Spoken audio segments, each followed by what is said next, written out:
चीज है ये। आपने रणवीर सिंह को बाजीराव बनाया। बाकी इन रणवीर सिंह ने और दीपिका पादुकोण, ये चीजें तो जो है वो है।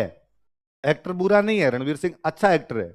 आप रणवीर सिंह अच्छी मूवी देखना, आप देखिए लुटेरा, सोना। इसलिए बॉलीवुड वालों को तो कहा जाए कि प्लीज तुम ये सारे डांस वांस जितने दिखाने दिखा दो, इतिहास दिखाना बंद करो। तुम दिखा दो। उस टाइम कश्मीर फाइल्स फिल्म थोड़ी है और डॉक्यूमेंट दिया। पहले बॉलीवुड में ये मानते थे कि कहानी कौन सी फिल्म चलेगी इसकी कहानी अच्छी हो, जिसमें वो जो लास्ट वाला सीन है जिस महिला को रैप के बाद में आरी से चीर दिया गया था, उसका न कोई बड़ा डायरेक्टर है, न इसमें बड़ा कोई एक्टर है, न इसके अंदर गाने हैं, फिर भी ये चल गई। तो टाइप का आदमी था, रूखा टाइप का आदमी था एकदम बाजीराव। उस बाजीराव से बाजीराव मस्तानी में ढोल पिटवाए हैं। बेचारी हिस्ट्री का क्या बलात्कार हुआ होगा।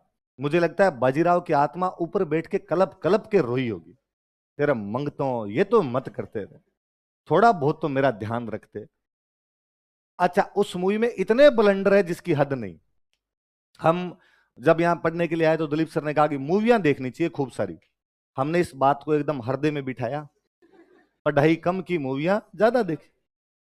फ्राइडे ऐसा बीतता ही नहीं था कभी मूवी देखने नहीं जाते, पर वो था हमारा फिक्स कि नाइट शो देखते थे। शाम वाला बेच होता, 3 से 7 वाला इसी बेच के अंदर आया करते थे, तो दिन में 12 से 3 वाला भी नहीं देख पाएंगे, 3 से 6 वाला भी नहीं देख पाएंगे, तो अपने एक ही बजता था 9 से 12 वाला। तो 9 से 12 नाइट में देखने जाया करते। तो एक दिन जब मूवी देखने गए, बाजीराव मस्तानी का ट्रेलर आया बीच में, तो हमें लगा अरे यार बाजीराव मस्तानी आ रही। तो मैं यार बाजीराव मस्तानी तो अपने पहला शो देख के जाएंगे, फर्स्ट डे फर्स्ट शो देंगे, कॉलेज कोचिंग बंक मारनी पड़े तो बंक मारनी पड़े, लेकिन आज इसका तो शो देख के जाएंगे। 12 से 3 देख लेंगे और 3 बजे अपने बाद में कोचिंग चले जाएंगे।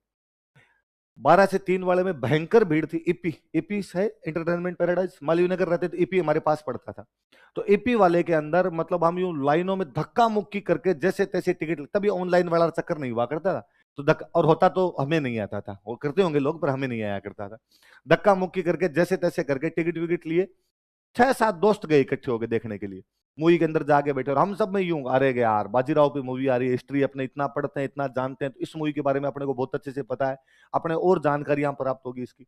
और सिनेमा हाउसफुल, भयंकर भयंकर भरा हुआ है एकदम। फैमिलीज आई हुई खूब सारी, हमारे आगे खूब सारे परिवार बैठे, हम 6-7 एक लाइन के अंदर बैठे। पहला दूसरा सीन ही कोई शुरू हुआ, पहला दूसरा सीन शुरू होते ही उसके अंदर का महाराज छत्रपति साहू जी महाराज पधार रहे हैं।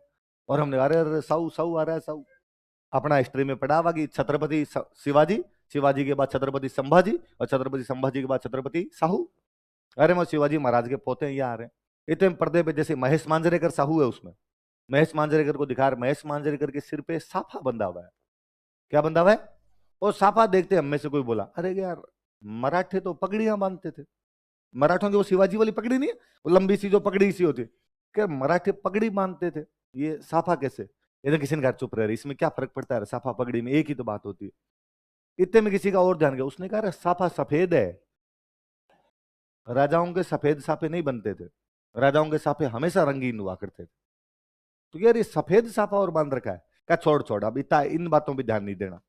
इतने में थोड़ी बहुत देर के अंदर आया कि एक राजा को दिखाया बैठा हुआ, और राजा की लंबी सी दाढ़ी है, राजा सिंहासन पर बैठा हुआ है, 2 शेर बांध रखे राजा ने, उसमें सीन है शेर बांधा हुआ एक राजा है, और कहा गया कि निजाम चिनकिलीस खान, और हमें आ रहे हैं हैदराबाद वाला राजा है आ रही है। और अब जो है पाल खेड़ा के युद्ध की बात करेंगे। हैदराबाद के बाजीराव के बीच में युद्ध होता है, पाल खेड़ा का युद्ध, और पाल खेड़ा के युद्ध के अंदर बाजीराव जीतता है, हम लिखवाएंगे आपको। और पाल खेड़ा के युद्ध में जीतने के बाद में बाजीराव और हैदराबाद के राजा के बीच में संधि होती है, जिस संधि का नाम है मूंगी सिउ गांव की संधि। अरे मगर ये तो मूंगी सिउ गांव की संधि का सीन है, वो दिखाएंगे। वो सीन इतना वाहियात दिखाया हुआ उसके अंदर कि चिनकलीज खान सिंहासन पर बैठा हुआ है, बाजीराव उसके सामने जाके बैठता है, और चिनकलीज खान उसको कहता है कि तुम गिरफ्तार हो पेशवा, मेरे आदमी तुम्हारे चारों तरफ खड़े और तुम्हें गिरफ्तार कर लिया गया है। और पेशवा वापस कहता है कि चिनकलीज खान आंखें खोल कर देखो, ये जितने भी आदमी तुम्हें तुम्हें तुम्हारे दिखाई दे रहे ये सब मेरे बंदे हैं, गिरफ्तार तुम हो। अब बेचारा चिनकलीज खान दबता है, चिनकलीज खान संधि करता है, संधि करता है, तो वहां बाजीराव के मुंह से डायलॉग बुलवाया हुआ है। वहां बाजीराव कह रहा है कि फलों में एक ही फल होता है, उसे कहते हैं आम। दक्षिण भारत में एक ही राजा होता है, उसे कहते हैं निजाम। मुझे लगा है 2 राजा आपस में संधि करते हैं तो इसे खेलते हैं क्या, आम आम निजाम निजाम, ऐसे राइमिंग बनाते हैं क्या कि तुम्हारा नाम क्या निजाम, आम आम निजाम निजाम। मगर यार फिर तो एक राजा दूसरे राजा को लेटर लिखता होगा तो फिर वैसे भी लिखता होगा कि खून से खत लिखता हूं, सही मत समझना। है ना? तुम्हारी याद में मर रहा हूं, जिंदा मत समझना। ये भी लिखवा दो, सीसी भरी गुलाब गिन पत्थर से तोड़ दो, खत का जवाब नहीं आया तो खाना पीना छोड़ दो। राइमिंग होती थी ना पहले। कपड़े धोती हूँ कूट कूट के, तेरी याद में रोती हूँ फूट फूट के। ये और दिखा दो थोड़ा। कैसे फर्जीवाड़ा दिखा सकते हो यार तुम। मतलब वो संधि तो, अब संधि की शर्तें तक याद थी हमें यार। ये होगा, ये होगा, ये होगा, ये किलों की बात करेंगे, छत्र की बात करेंगे, चौथ लेगा, सरदेश मुखी लेगा, ये किला छीन लेगा, उसके साथ संधि पे रोक लगा देगा, इन छत्रों पे कब्जा कर लेगा, इतना टैक्स लेके जाएगा। पर इतना फर्जीवाड़ा दिखाया वो उस पूरी मूवी में जिसकी हद नहीं है कोई। और फिर सब लास्ट में तो निकले तब तो यूं गालियां निकालते हुए निकले। अब हुआ क्या कि 15-20 मिनट बाद में हमने वैसे बातें करनी शुरू, अरे ये सीन गलत है, ये सीन गलत है। तो आगे मेरे जस्ट सामने कोई भैया बैठे थे, जस्ट आगे वाली सीट में बॉडी बिल्डर टाइप के भैया बैठे परिवार के साथ। उन्होंने थोड़ी देर बाद मेरी तरफ देखा, तेरे को देखनी है और भी देखेंगे। तो भाई अपने चुप हो गए, मैं कुटेगा यार आदमी, फालतू में लड़ाई होगी, फैमिली फैमिली आई हुई है, कोई सारे मिल मुला के कुटेंगे अपने को। ये तो मुझे एक बात समझ में आई, और लोग सारे चीयर करे, अरे वेरी गुड पेशवा बाजीराव, सभी तालियां बजाए उसके ऊपर। और हम बैठे बैठे कूदे हैं अंदर ही अंदर कि यार ऐसे कैसे बना सकते हो, इस सीन को ऐसे थोड़ी होता था यार, ये गलत है तुम्हारा, ये गलत है। तो उस दिन समझ में एक और अच्छी बात आई कि भारतीय दर्शक इतिहास देखने कब जा रहा है, वो मनोरंजन करने जा रहा है, और वो मनोरंजन करवाने में तो सफल है। पर ये बात उसने पहले ही लिखी है कि मेरा उद्देश्य दर्शकों को इतिहास पढ़ाना नहीं है, मेरा उद्देश्य दर्शकों का मनोरंजन। तो ये कर रहे हैं। पर फिर लास्ट में कहा कि ठीक है यार, ये जैसा भी दिखाते हैं वैसा दिखा दो। और लास्ट कंक्लूजन ये था कि यार बाजीराव किसी ढंग के आदमी को तो बनाते। बाजीराव डाकी टाइप का आदमी था, 6.5 फीट के आसपास हाइट थी, पीछे से मतलब उसकी गर्दन इतनी चौड़ी होती होगी। यदि आपको बाजीराव दिखाना ही था तो बाहुबली वाले भल्लाल देव को दिखाते। पर्दे पे आए तो डर तो लगे ऐसे कि बाजीराव नाम की कोई चीज आई है। आपने रणवीर सिंह को बाजीराव बनाया, जिसका अभी तक जेंडर तय नहीं हुआ है। उस बंदे को इधर गिने या इधर गिने, वो घाघरा पहन के घूमता है। मतलब बाजीराव नाम की तो लाज रखते रहे कम से कम। क्या हो गया? उस मूवी में सबसे अच्छा यदि किसी ने रोल किया है तो वो है प्रियंका चोपड़ा। काशी बाई का उसका जो कैरेक्टर, प्रियंका चोपड़ा की 2 मूवी, उसकी एक्टिंग देखनी हो तो उसकी 2 मूवी देखी जाए, बर्फी और बाजीराव मस्तानी। बर्फी में शुरुआत के 5-7 मिनट तक समझ में भी नहीं आता कि ये प्रियंका चोपड़ा है या कोई मंदबुद्धि लड़की है। वाकई लगता है कि ये कोई मंदबुद्धि लड़की है। आप थोड़ा यू अरे यार ये तो प्रियंका चोपड़ा की एक्टिंग है, तो वास्तव में वैसी एक्टिंग करती है। मुझे जितने भी एक्ट्रेस अपने, इनमें 2 रोल हमेशा मुझे अच्छे लगे। या तो तन्नू वेट्स मन्नू में कंगना रनावत का दत्तो वाला रोल, उसका जो सेकंड रोल है, हरियाणा वाली लड़की का रोल करती है, उसके अंदर वो कतई समझ में नहीं आती कंगना रनावती है क्या, वो घुसी भी है उस रोल के अंदर, वो लगता है दत्तो नाम की कोई लड़की है और वो लड़की ऐसी ही है। या बाजीराव मस्तानी में प्रियंका चोपड़ा का। बाकी इन रणवीर सिंह ने और दीपिका पादुकोण, इन दोनों डमरुओं ने थी फर्जी एक्टिंग। मतलब मेरे को उस दिन वो बार मिल जाए सिनेमा से तो मैं कूटूं दोनों को कि यार तुम ऐसे कैसे कर सकते हो यार इस रोल के साथ में। प्रियंका चोपड़ा का एक एक हाव भाव देखिए, वो देखना कभी आप वापस मूवी टाइम मिले बाजीराव मस्तानी वापस देखना। पिछली बार आपने रणवीर सिंह दीपिका पादुकोण के लिए देखी होगी, इस बार आप प्रियंका चोपड़ा के लिए देखना। उस मूवी के सीन फॉरवर्ड कर करके जहां जहां प्रियंका चोपड़ा आती है वो सीन देखना। उसके आंखें, उसके बोलने का ढंग, उसकी चाल, यूं समझ में आता है कि पेशवा की रानी इसी प्रकार की होती होगी। ठहराव उसकी भाषा का, कितना लरज लरज के वो बोलती है, एक एक शब्द को चबा चबा के बोलती है, अपने आंखों से जिस प्रकार वो सीन क्रिएट करती है, सब कुछ लाजवाब है। उस मूवी का नाम काशीबाई होना चाहिए, पर उस मूवी पर बाजीराव है और बाजीराव घूम रहा है, काजी भाई काजी। मैं यार क्या कस बाजीराव बनाया है तुमने इसको। बाजी उस मूवी में ये चीजें तो जो है वो है। एक्टर बुरा नहीं है, रणवीर सिंह अच्छा एक्टर है। आप रणवीर सिंह की अच्छी मूवी देखना, आप देखिए लुटेरा, सोनाक्षी सिन्हा के साथ में उसकी एक मूवी है लुटेरा, वाकई वो बहुत अच्छी एक्टिंग करता है। रणबीर सिंह के साथ दिक्कत ये हुई कि रामलीला के बाद में वो रामलीला वाले रोल से बाहर नहीं आ पा रहा है। आप रामलीला के बाद की उसकी सारी मूवी देख लो, सब में सेम एक्टिंग है, चेंज नहीं उसकी एक्टिंग। बाद में उसकी एक्टिंग थोड़ी सी एक मूवी में और अच्छी है, दिल धड़कने दो। अनुष्का शर्मा, प्रियंका चोपड़ा, अनिल कपूर के साथ में एक जो मूवी है उसमें वापस वो अच्छी एक्टिंग करता है। बाकी के अंदर तो वो रामलीला को रिपीट मार रहा है और कुछ ही नहीं कर रहा है। जो रोल उसने रामलीला में किया था वो का वो रोल वापस निभाता रहता है वो। अच्छा एक्टर है वो, पर वो बाजीराव की एक्टिंग करने लायक उस मूवी के अंदर नहीं था। ये तो मूवी में बाकी जो चीजें हैं वो तो है, उसमें कल्चरल चीजें बहुत गलत है। अक्सर कई बार लोग कहते हैं कि भाई मूवी से क्या फर्क पड़ जाता है, मूवी में कुछ ही दिखा दो, उससे तो कोई फर्क नहीं पड़ना चाहिए, वो तो इतिहास थोड़ी दिखा रहे हैं, वो तो आपको मनोरंजन कर रहे हैं। मगर हिस्ट्री कल्चर पे प्रभाव डालती है, हिस्ट्री से कल्चर की चीजें चेंज होती है। उस मूवी में एक सीन है कि छत्रसाल बुंदेला एक राजा है बुंदेलखंड का, उसकी बेटी है मस्तानी। छत्रसाल बुंदेला की बेटी क्या दिखाई हुई है, कि मस्तानी उसकी एक बेटी है। अच्छा, उसका पहला बलंडर तो ये है कि इतिहास ये कहता है कि छत्रसाल बुंदेला की बेटी नहीं थी मस्तानी। मस्तानी एक अलग लड़की थी, छत्रसाल बुंदेला से सीधा सीधा उसका बाप बेटी जैसा कोई भी रिलेशन नहीं। उसके राज्य की एक लड़की थी, उसके राज्य की एक डांसर थी, और उस डांसर की एक लड़की थी, उसका नाम था मस्तानी। उसके दरबार की डांसर थी, दरबार की डांसर की बेटी मस्तानी थी। पर कोई बात नहीं, आपने राजा की बेटी बता दिया, इतना लिबर्टी चलती है, क्रिएटिव लिबर्टी नाम की चीज होती है। आप राजा की बेटी दिखाना चाहते हैं, दिखाइए। उसमें सीन है कि छत्रसाल बुंदेला युद्ध करता है, युद्ध में जब हार रहा होता है तो बाजीराव उसका साथ देने के लिए आता है, बाजीराव उसे युद्ध जितवाता है। जितवाने के बाद छत्रसाल बुंदेला बाजीराव के समर्थन में या बाजीराव के सम्मान में एक पार्टी का आयोजन करता है। छत्रसाल बुंदेला बीच में बैठे, साइड में उनकी रानी बैठी हुई है, इधर आपके बाजीराव बैठा हुआ है, और सामने मस्तानी डांस करती है। मुझे लगा कि ये बलंडर है तुम्हारा, या तो मस्तानी को बेटी मत बताओ, और बेटी बताओ तो डांस मत करवाओ। भारतीय परंपरा इतनी समाप्त नहीं हुई है कि घर में किसी मेहमान के आने पर घर की बेटी को कहते हो कि भाई आज मुजरा करना पड़ेगा, देख तो आज साहब आए, आज इनके सामने नहीं नाची तो मतलब ही नहीं निकलेगा। गरीब से गरीब भारतीय परिवार इस प्रकार की बात तो नहीं करता होगा। पर किम आश्चर्यम किस मूवी को देखने के बाद भले 50 साल बाद में कोई इस प्रकार की बात करे कि यार राजा महाराजाओं के टाइम में भी घर में मेहमान आता तो घर की बेटी डांस किया करती थी, तो बाद में डांस करवाना शुरू करे। लोग कहेंगे नहीं नहीं ऐसे थोड़ी डांस करवाया जाता है, ऐसे कोई मूवी को देख के लोग थोड़ी सीखते हैं। मूवी को देख के तो भारत में भगवान जाने क्या सीख गए। आज के 30 साल पहले संतोषी मां नाम की किसी देवी को राजस्थान में नहीं जाना जाता था। मां संतोषी माफ करे, पर 1975 में जब संतोषी मां रिलीज हुई थी, उससे पहले का यदि घर में कोई डोकरे डोकरी जो बैठे उनसे पूछा जाए, दादी जी की उम्र की किसी भी महिला से पूछा जाए कि संतोषी मां का नाम भी सुना था क्या। संतोषी मां गुजरात की एक लोकल लोकल देवी थे। गुजरात के एक भक्त ने उन पर मूवी बना दी जय संतोषी मां। मूवी इतनी ज्यादा हिट हुई, शोले के सामने हिट हुई थी। शोले के सामने संतोषी मां ने 1975 में 10 करोड़ रुपए कमाए थे। शोले के सामने मूवी हिट हो गई थी वो। संतोषी मां इतनी ज्यादा हिट थी। टेलीविजन पर सबसे अधिक आज दिन तक की देखी गई मूवी है जय संतोषी मां।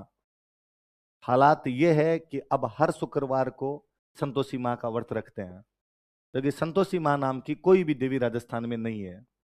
संतोषी मां के मंदिर बन गए, उसके बाद में संतोषी मां की उसके बाद पूजा होने लग गई। ये फिल्म का असर ही तो है। साईं बाबा महाराष्ट्र के एक लोकल देवता हैं। साईं बाबा पर एक मूवी बनी थी, उसके बाद पूरा भारत उमड़ उमड़ के साईं बाबा के जा रहा है। वरना दादाजी की उम्र का घर में कोई आदमी बैठा हो, यदि वो कह दे कि साईं बाबा को जानता ही है तो आप पूछ के देख लेना। मतलब जानता, आप छोड़िए भगवान भगवान और वो छोड़िए, नाम सुना था कि अपनी जिंदगी में उन्होंने कभी कि साईं बाबा नाम का कोई भगवान है। लोकल देवता थे। जैसे अपने भौमियोसा झुंझार जी पितरजी महाराज है, वैसे महाराष्ट्र के एक वो भौमियोसा महाराज थे। महाराष्ट्र के किसी भक्त ने उन पर मूवी बना दी, और मूवी बनाने के बाद वो हिट हो गई। आज पूरा भारत देख रहा है। वैष्णो माता कश्मीर के, पंजाब के, जम्मू के एक लोकल देवी थे, है वैष्णो माता। आज पंजाबियों का बहुत बड़ा मेला लगता है वहां पर, पंजाबी जाते हैं, जम्मू के लोग जाते हैं, कश्मीर के लोग जाते हैं वहां पर। अपना लेना देना नहीं था वैष्णो माता से। वैष्णो माता अलग थी, अपने अलग थे।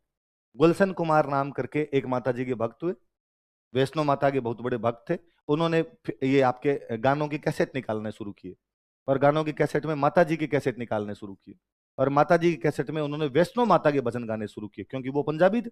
वो पंजाबी थे तो उनकी देवी कौन सी है, वैष्णो माता, तो उन्होंने वैष्णो माता के गाने गाने शुरू किए।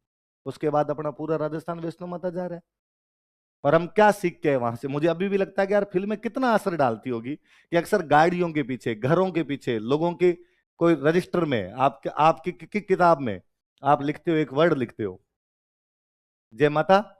ये पंजाबी भाषा है, अपने भाषा में दी होता ही नहीं। अपने होता है जय माता जी, जय माता री, जय माता की। ये पंजाबियों के होता है जय माता दी। वो जब कैसेट आए तो उन कैसेट के अंदर इस प्रकार के नारे होते थे, जोर से बोलो जय माता दी, आगे वाले बोलो जय माता दी, पीछे वाले बोलो जय, सारे मिलके जय माता, और जोर से जय। वो बोलते उन गानों में, गुलशन कुमार वाले सारे गानों, जय माता दी। आपने नहीं है दी। कभी डोकरों को बोलते हुए सुनना, वो बोलेंगे जय माता जी, जय माता की, जय माता री। दी होता ही नहीं है अपनी भाषा में, ये पंजाबी भाषा का वर्ड। और पंजाबी चीयरफुल लोग होते हैं, उन्हें हर बात में डांस करना हो, उन्हें हर बात में नारे लगाने होते हैं, इसलिए वो मंदिर में जाते हैं तो जोर जोर से मंदिर में जाके मूर्ति के सामने भी नारे लगाते हैं। अपने यहाँ पे मंदिरों में शांति होती है, शांति। अपने मंदिर में आपस में बात करना भी बुरा माना जाता है, किसी भी बड़े आदमी के सामने बोलते नहीं है, और भगवान से बड़ा कौन होगा। और कभी दादाजी की उम्र के आदमी के साथ मंदिर में जाना और वहां दादाजी से बात करी, लोग चुप रहे, 5 मिनट शांति नहीं रखी जाए भगवान के सामने। आरती हो रही हो मम्मी की, उस मम्मी को आप बतला के देख लो, देखे मम्मी ये भले ही सारे से चुप, एक बार नहीं बोलना, मैं 5 मिनट आरती कर दूं उसके बाद बोल लेना, या 5 मिनट अगरबत्ती कर रही हूं उसके बाद बोल लेना। अपने यहाँ शांति रखते हैं मंदिरों में, पर हम वहां से सीख के आए। मैं कई बार, हमारे बीकानेर में देशनो कोला करणी माता जी का मंदिर है, मैं वहां जाता हूँ और मैं वहां देखता हूँ कि कोई ना कोई लड़कों का एक ग्रुप आया हुआ रहता है, जोर से बोलो जय माता।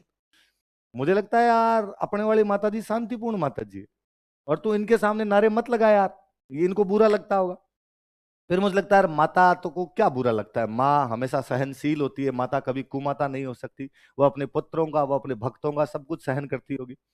फिर मुझे और लगता है कि इन बच्चों को मैं समझाऊं कि जिस भाषा में तू नारे लगा रहा है वो भाषा पंजाबी है, अपने वाली माता जी मारवाड़ी समझती है, इसलिए नारा तो सही लगा, जय माता जी तो बोल कम से कम। जय माता दी तो अपने आप में गलत बोल रहा है, पर सारी गाड़ियों के पीछे जय माता दी है ना। फिल्में क्या सिखाती, ये सिखाया लो। वैष्णो माता के हम सारे जाने शुरू हो गए, जबकि मुझे बता दे कोई कि 1980 से पहले कोई वैष्णो माता की जाता था क्या, यार नाम सुना था क्या यार किसी ने गांव में कि वैष्णो माता नाम की कोई देवी है क्या। और फिर मुझे और हमेशा लगता है कि यार जाते भी कौन है, जिनको मनाने होते हैं हनीमून।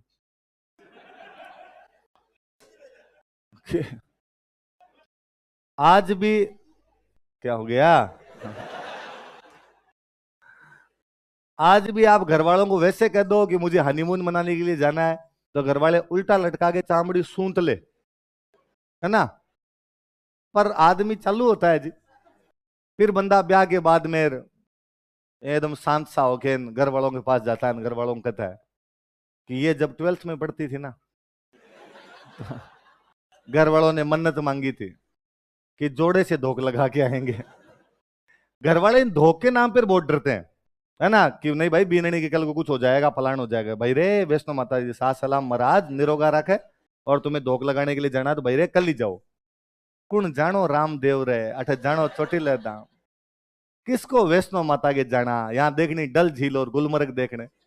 वैष्णो माता के नाम पर लोगों ने जो जो कांड किए ना, माता जी सब देख पा रही है वहां, कि कारनामे नहीं किए जाने चाहिए माता जी के नाम पर है।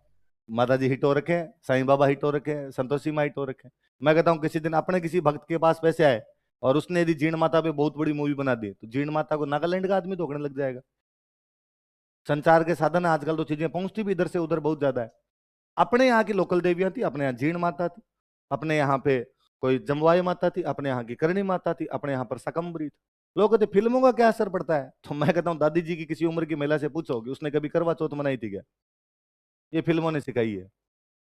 अपने यहाँ चौथ का त्योहार होता ही नहीं था कोई बड़ा। 12 चौथ आती है साल में, कितनी चौथ आती है, 24 आती है वैसे। अपने यहाँ पे गांव वाला जो महीना होता है उसमें 2 पक्ष होते हैं, 15 दिन चांद दिखता है और 15 दिन चांद नहीं दिखता। तो एक तो चांद दिखने वाली चौथ आएगी और एक चांद नहीं दिखने वाली चौथ आएगी। चांद दिखने वाली चौथ की तो पूजा ही नहीं होती कभी, है ना। गांव के अंदर कहते हैं कि भाई चौथ का चांद नहीं देखना चाहिए, चौथ का चांद दिख जाता है तो चोरी का आरोप लगता है। तो मेरे मन में तो अभी तक भयंकर अंधविश्वास है, और भगवान जाने क्या चक्कर है, मेरे को और कभी चांद नहीं दिखता और चौथ वाला पक्का दिख जाता है। और जैसे चांद दिखता है फटाफट बात देखता हूँ चौथ है कि नहीं, कि चौथ है, और फिर मैं कई देर तक डरता रहता हूँ यार आज कुछ ना कुछ गलत होगा, आज कुछ ना कुछ नहीं हुआ, भगवान खैर करे। पर हमेशा डर सा लगता रहता कि यार चौथ का चांद नहीं देखना, क्योंकि घर वाले छोटी उम्र में डरा डरा के रखते थे कि यार चौथ का चांद नहीं देखना। दूज वाले चांद को घर वाले जबरदस्ती पकड़ पकड़ के दिखाते। दूज आती है, दूज दूसरा दिन। तो मुझे अब भी याद है कि शाम को दिया बत्ती का टाइम होता 7-8 बजे का, तो मम्मी वो पकड़ पकड़ के बुला के इधर आ रहा है, चांद देख, रात जोड़ो चांद के।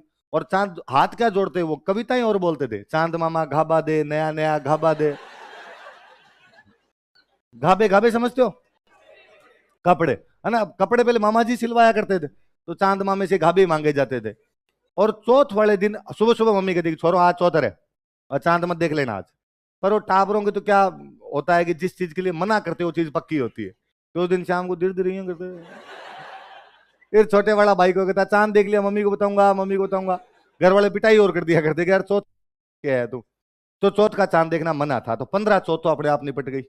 पीछे 12 चौथ, तो अब पीछे बची 12 चौथ और बची, जो कृष्ण पक्ष की चौथ होती है। तो उन 12 की 12 चौथ को मम्मियां व्रत करती है। चौथ माता के व्रत किए जाते हैं, 12 चौथ की कर लेते हैं। कोई महिला ज्यादा धार्मिक होती है तो 12 की 12 चौथ की कर लेती है, वरना 4 चौथ तो पक्की है। ये बैसाख वाली चौथ है, आषाढ़ वाली चौथ है, कार्तिक वाली चौथ है और माह वाली चौथ है। इन 4 चौथ की तो पूजा कर ली जाए। इनमें जो कार्तिक वाली चौथ है वो करवा चौथ, सिंपल इतनी बात है, इसके अलावा कुछ ही नहीं। मैं हमेशा कहता हूं कि यार फिल्मों का क्या असर है कि छलनी में से पति को देखना। आप इमेजिन करो कि अपने दादाजी टाइम में या पापा वाले टाइम में कोई महिला पति को कह सकती है कि चलो आप ऊपर चलो, छलनी में से देखूंगी। मतलब डोकरों के जूता नंबर 10 का आता था।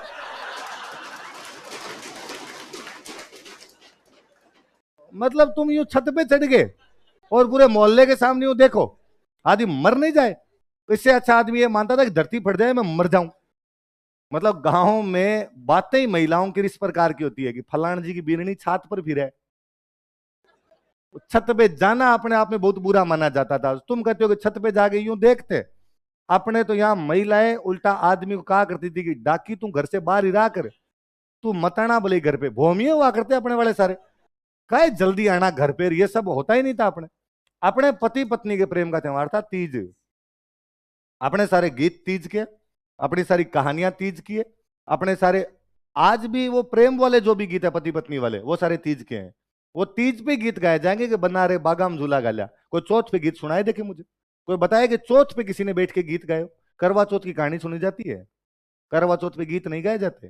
तीज चीयरफुल है अपना। ये सावन है तो सावन के अंदर पूरा सावन एकदम वो वैसे निकलता है, उत्सव वाला सा निकलता है, उसमें तीज मनाई जाती है। चौथ पंजाबियों का त्योहार है। जोहर, कपूर, खन्ना, मल्होत्रा, चोपड़ा, सिंघानिया, इनका त्योहार है। फिल्में सारी इन्होंने बनाई, इनका त्योहार करवा चौथ है, इन्होंने करवा चौथ दिखाई, आप सारे मान रहे हो। फिल्मों का क्या असर होता है, अपने यहाँ पे लड़कियां शादी के बाद सरनेम चेंज नहीं करती।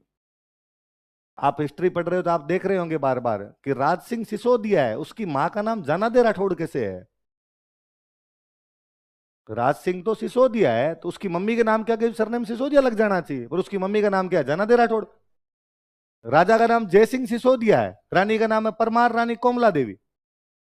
राजा का नाम है मोकल गुहिल सिसोदिया, रानी का नाम है सौभाग्यवती परमार। क्यों लगा रही हो नाम क्या गया अभी तक अपना परमार। अभी तक आप करो उमादेव भटियाणी रहा कवित, जो कि मालदेव तो राठौड़ था। अपने यहां पर शादी के बाद सरनेम चेंज होते ही नहीं थे। ये महाराष्ट्र की रिवाज है। महाराष्ट्र में शादी के बाद लड़की का सरनेम नहीं नाम भी चेंज होता है। कि शादी से पहले मान लो नाम था रानी, तो शादी के बाद नाम चेंज कर, अब भले पूजा रख, भले विद्या रख, भले प्रियंका रख, रानी नाम नहीं होगा। तो नाम भी चेंज किया करते। अब धीरे धीरे बाद में क्या है कि यार लड़कियां पढ़ने लगी तो उसने कहा मेरी एमए मेरी पीएचडी रानी नाम से हुई है, अब मैं नाम चेंज कर लूंगी तो डॉक्यूमेंट कैसे चेंज करवाऊं। तो कहा कि नाम छोड़ो, सरनेम तो अभी भी कीजिए। पहले नाम सरनेम दोनों क्या करते, पति का सरनेम लगाती, नाम भी चेंज कर लिया करती। तो महाराष्ट्र में शादी के बाद डॉक्यूमेंट दे के कहना पड़ता है कि पहले मेरा सरनेम ये था, अब से मुझे इस सरनेम से पुकारा जाए। सरकार के पास में रिकॉर्ड जमा करवाना पड़ता है कि ये मेरा सरनेम है। अपने यहाँ नहीं होते। और आज ही घर पे जाके ट्राई करके देखना, दादी जी की उम्र की जो भी महिलाएं उनसे जाके पूछना कि आपका सरनेम क्या है। डोकरी मरे यदि आप वाला सरनेम बता दे तो मैं यहीं बैठा हूं, वो अपने पीहर वाला सरनेम ही बताएगी। आप ज्यादा कहो कि नहीं नहीं ये थोड़ी है ये है, तो कह देगी ओ थारो है मारो तो वही है, हमारा इस सरनेम से कोई भी लेना देना। आज आप सारी लड़कियां शादी से पहले सगाई के बाद ही सरनेम चेंज कर लेती हो। मुझे लगता है फिल्में क्या असर दिखाती है कि पिछले 25-30 सालों में हमने हमारे बाप दादाओं के नाम चेंज करने शुरू कर दिए। नाम चेंज कैसे, सरनेम चेंज कैसे किया जा सकता है भाई, ब्लड सरनेम है वो आपका। आप ब्लड रिलेटिव में फादर के लगते हो, आपकी शादी हुई है कहीं पे, आपके बच्चे लगाएंगे उधर वाला सरनेम, आपका सरनेम कैसे चेंज हो सकता है? आपका तो वो का वो रहना चाहिए जो आपके पिता का था। और अपने करते हैं आजकल, सारे चेंज करते हैं। इसलिए हे लड़कियों, कल्चर बचाने की जिम्मेदारी है आप पे, और प्लीज सरनेम चेंज नहीं करने। और चौथ मनानी है, खूब मनानी है, पर तीज की शर्त पे नहीं है कि तीज लोग भूल जाएं और चौथ मनाना शुरू कर दें। ये फिल्मों का असर है। लोग कहते हैं फिल्में क्या करती है, फिल्में बहुत कुछ करती है। इसलिए बॉलीवुड ने इतिहास के अंदर जो जो ब्लंडर किए हैं वो बाद में आगे जाके दुख देंगे, उनसे आगे जाके कई नई समस्याएं उत्पन्न करेंगे लोग। इसलिए बॉलीवुड वालों को तो कहा जाए कि प्लीज तुम ये सारे डांस वांस जितने दिखाने दिखा दो, इतिहास दिखाना बंद करो। तुमसे इतिहास नहीं दिखाया जाएगा, तुमसे इतिहास की मूवी बन ही नहीं सकती है, क्योंकि तुम्हें अपनी वो क्रिएटिव लिबर्टी चाहिए। और जैसे लिबर्टी नाम की चीज लाते हो तुम, पूरा बेड़ा गर्क ही करके छोड़ देते हो उसका। आई बात समझ में? और सही है, तो उसमें क्रिएटिव लिबर्टी है ही नहीं, उन्होंने सीधे सीधे सीन दिखा दिए। कश्मीर फाइल्स में उन्होंने हिस्ट्री दिखाने की कोशिश ही नहीं की, उनका सीन दिखा दो। उस टाइम कश्मीर फाइल्स फिल्म थोड़ी है, और डॉक्यूमेंट्री है। उस समय जो जो हुआ था दिखा दो, उन्होंने जोड़ा है, केवल जोड़ दिया। और मैं तो और कह रहा था कि इन्होंने तो कुछ दिखाया ही नहीं रहे, उन्होंने भयंकर भयंकर चीजें हुई थी उस टाइम तो। इन्होंने तो 2-2.5 घंटे में जो जो चीजें जुड़ सकती थी उनको जोड़ जाड़ करके लो, देख लो। एक भी गाना उसमें नहीं है, एक भी कोई डांस उसमें, क्रिएटिव लिबर्टी ली नहीं उन्होंने। उन्होंने उस टाइम की जो जो घटनाएं हुई थी नाम चेंज कर दिए। वो जो लास्ट वाला सीन है, जिस महिला को रैप के बाद में आरी से चीर दिया गया था, उसका नाम गिरिजा टिक्कू था, उसका नाम इन्होंने शारदा कर दिया, है ना। जो वो प्रोफेसर वाला सीन है, जो प्रोफेसर वो नारे वारे लगवाती है भारत के खिलाफ, वो वास्तव में जेएनयू की प्रोफेसर अपने निवेदिता मेनन। आप तो निवेदिता मेनन लिखिए, आपको 100 उसके वो मिल जाएंगे। यूट्यूब पे डायरेक्ट लिखो निवेदिता मेनन आजादी डायलॉग, हाथों हाथ आएगा कि उसका वास्तविक भाषण कौन सा था, पूरा भाषण दे रही है। उस मैडम को उस भाषण में वो इस बात पे भी हंसती है, उसको ये याद नहीं है भारत आजाद कब हुआ था। और उस वो एक्चुअल भाषण सुना हुआ मेरा मैडम का उसका। और अगर ये वो 15 अगस्त 1957, फिर कहा अरे 47, अच्छा 47 में आजाद हुए थे, मतलब तुम्हें देश के आजादी के दिन याद नहीं, तुम हंसती हो, ऐसे कैसे कर सकती हो तुम? पर वो बहुत ढंग से घिनौनी लग रही है उसके अंदर, वो हंसती भी, वो पूरा पूरा उसके हंसी में दिखता है कि वो भारत को कुछ भी समझती। तो पल्लवी जोशी का एक दिन एक बयान था कि मैं चाहती थी कि मेरे रोल को देखने के बाद में उस रोल से नफरत हो किसी को, तो पल्लवी जोशी अपने उस किरदार में तो कामयाब रहती। कि वास्तव में पल्लवी जोशी की हंसी देखकर उस मूवी में लगता है कि यार कितनी घटिया घटिया सी बातें कर रही है, भारत के खिलाफ ऐसे कैसे बोल सकती है। तो इन्होंने तो हिस्ट्री दिखाने की कोशिश ही नहीं की, इन्होंने सीधा सीधा डॉक्यूमेंट्री बनाई। हमने मूवी बना ली इसको। तो रामगोपाल वर्मा का 2-3 दिन पहले का इंटरव्यू पढ़ो, आप रिव्यू पढ़ो उसका। रामगोपाल वर्मा ने कहा यार मेरे को हिला दिया। पहले बॉलीवुड में ये मानते थे कि कहानी कौन सी फिल्म चलेगी इसकी कहानी अच्छी हो, जिसमें बड़े बड़े एक्टर हो, जिस जो कहानी लोगों को इंप्रेस करती हो। पर इसमें न तो कहानी इंप्रेस करती है, न इसमें कोई बड़ा डायरेक्टर है, न इसमें बड़ा कोई एक्टर है, न इसके अंदर गाने हैं, फिर भी ये चल गई। तो आज के बाद मेरे तो जो बेसिक थे वो हिल गए। पहले मैं मूवी बनाता तो इन बातों का ध्यान रखता था, अब मूवी बनाऊंगा तो मैं किन बातों का ध्यान रखूंगा? तो इसका वो डायलॉग था, इसलिए मैं कश्मीर फाइल से नफरत करता हूं कि इन्होंने मेरे पूरी जो सिस्टम है उसको हिला के रख दिया। खटाक्स के अंदर वो बोल रहा था उसके अंदर। तो ये मूवी है ही नहीं। मूवी जो जो है ये बाजीराव मस्तानी या आपके मोहन जोदड़ो, ये हिस्ट्री की मूवियां थी। जब आपको इतिहास दिखाना है तो उसके अंदर सही चीजें होनी चाहिए। डॉक्यूमेंट्री के अंदर तो कुछ ही दिखाया जाए, डॉक्यूमेंट्री में चीजें वैसे ही होती है जैसे दिखाई जाती थी, इन्होंने दिखा दी। पहले बड़ी बात तो राजकुमार